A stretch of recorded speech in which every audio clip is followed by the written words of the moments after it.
And then itong official na sulat or official journalist ng China na si Bobby Tiglao, nag-post siya dito kanina. And then may sumagot pa talaga yung crush ko. You know? Nag-comment pa talaga yung crush ko, no? Nag-iisa lang siya nagko-comment doon. Kahit tingnan ninyo sa Facebook ni Bobby Tiglao, nag-comment yung crush ko, okay?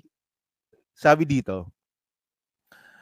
Ito kasi ano, no? Alam naman po natin yung history nito kasi ang binabanggit po dito ni Bobby Tiglao, di ba? Talagang pinagdidildilan niya po talaga na nangako ang Pilipinas nung panahon ni ERAP na tanggalin po yung BRP Sierra Madre.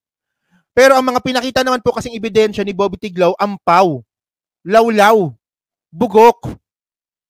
Oh, ngayon hinahanapan siya ng ebidensya, ang sabi niya confidential. Meron bang ganun? Hindi ganun yung ebidensya, Bobby Tiglao. Sayang, bilib pa naman ako sa'yo dati.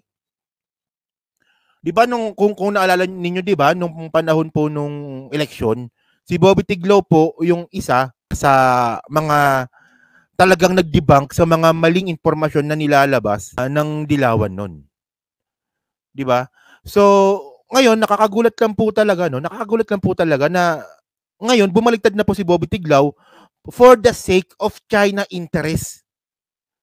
O ngayon nga po, dahil nga po sa hinahanapan si Bobby Tiglao, kasi ang dami nagko-comment kay Bobby Tiglao eh. Nakawala ka pala, fake news ka pala, Bobby Tiglao eh. Fake news ka pala eh. Asan yung ebidensya mo nangako ang Pilipinas? O ayan ang hinahanap ngayon ng mga tao, asaan yung sinasabi niyang nangako ang Pilipinas na tatanggalin yung BRP Sierra Madre kasi wala naman po siyang pinakitang malinaw na ebidensya. So kanina, naglabas na naman po siya ng isang dokumento na para sa akin medyo malaman kasi ito eh. Ang sabi dito ni Bobby Tiglao, no denial. Okay? Ayan lang yung comment niya. Pero ang nilabas niya pong dokumento, no, okay, Department of Foreign Affairs statement on China allegation that Philippines agreed to pull out of the Ayungin Shoal. So, nangyari ito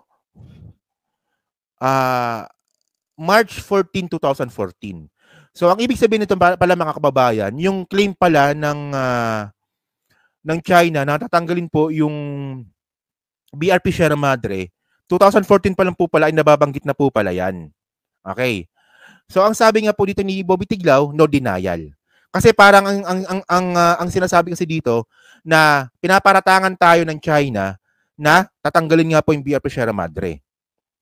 So, ang sagot po kasi ng DFA dito, the BRP Sierra Madre commissioned Philippine naval vessel that placed in Ayungin Shoal in 1999 to serve as permanent Philippine government installation in purpose to China's illegal occupation of Mischief Reef in 1995. This was prior to the signing of the Declaration of Conduct of Parties in the South China Sea in 2022.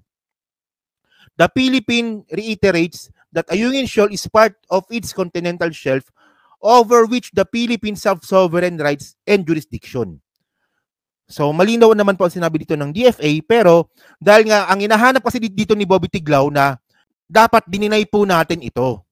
Dapat po dininay po ng Pilipinas na wala tayong pangako noong 2014 sa China na tatanggalin nga po yung BRP Sierra Madre. Kita nyo kung gaano kaengot ito. Di ba, syempre mga kababayan, kasi yung DFA po natin, nagiging polite po yan sa pagsagot. Hindi pa rin sumagot ng pabalang yan. Hindi porkat na walang denial dito, ibig sabihin nun meron na. Ganun ba yung ibig sabihin nun, Bobby Tiglao? Porkat walang pinakita dito yung DFA noong 2014 na merong denial, ibig sabihin ba nun meron ng pinangako?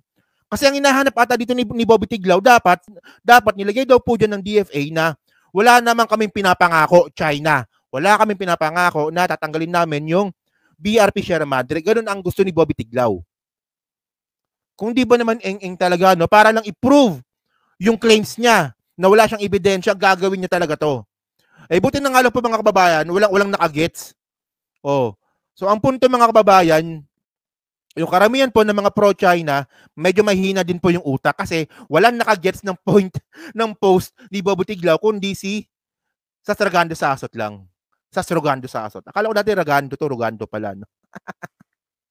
O, tapos sabi naman ni Sas, this is also a different claim in 1999. Kung di ba naman tanga? Sko, kahit lalaki ka, kahit ang ganda-ganda mo, tanga ka pa rin. Isipin ninyo, di ba? So, 170 na nag-like. Si Sas lang yung nag-comment kasi si Sas lang yung nakagets. Kita mo, di ba? This is also different claim in 1999. Ano yun? So, ewan ko ba kung ba't ganito tong mga tao na to. So, mga kababayan, yung sa akin lang po kasi, malinaw na po talaga mga kababayan. No? Oy, mabot na sa akin 400 views. No? Maraming salamat. No? Malinaw na po kasi ngayon mga kababayan na itong mga tao po na to talaga ay pro-China. At kahit po na mali-mali na po yung mga pinupunto nila, ipipilit pa rin po nila na tama sila. Ayun po yon. So nakakalungkot lang po kasi mga kababayan na may mga tao po na handang ibuwis ang buhay katulad po ng mga tao sa Pag-asa Island, samantalang may mga tao pong katulad po ng mga ganito. Sabi ko sa iyo, Sas, di ba? Sabi ko sa iyo, Sas, di ba? Dito ko muna sa Iloilo, ko-comfort kita eh. Kompleto nga sila mga kababayan, isipin ninyo. Meron silang abogado, o si Roque, o abogado ng China, si Roque. O, scholar ng China, tsaka historian ng China, si Sas. Meron silang vlogger, si Mark Lopez. O, meron silang writer, o si Bobby Tiglao. Kompleto sila eh. O meron silang artista, si Zoraida. Kompleto sila mga kababayan.